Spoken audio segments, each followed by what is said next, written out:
Pagpapatibay ng kapayapaan at kaayusan, Sorsogon PPO nakiisa sa deklarasyon ng Stable Internal Peace and Security Status ng Bayan ng Matnog. Nakiisa si Police Colonel Alex C. Daniel, Provincial Director ng Sorsogon Police Provincial Office, sa isinagawang Declaration of the Stable Internal Peace and Security Status o SIPS ng Bayan ng Matnog. Isang makasaysayang hakbang na nagpapakita ng patuloy na pagtataguyod ng kapayapaan, kaayusan at kaunlaran sa lalawigan. Sa kanyang mensahe ng suporta, binigyang diin ni Police Colonel Daniel ang mahalagang papel ng pagkakaisa at matibay na pagtutulungan ng lokal na pamahalaan, kapulisan, iba't ibang ahensya ng gobyerno at ng komunidad sa pagpapanatili ng isang ligtas at mapayapang kapaligiran.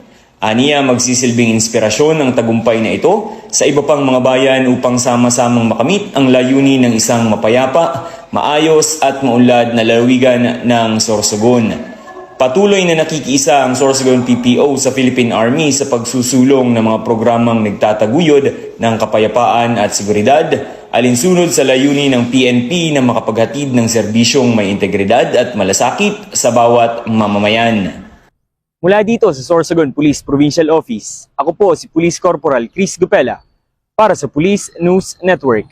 Bagong PNP para sa bagong Pilipinas, serbisyong mabilis, tapat at nararamdaman.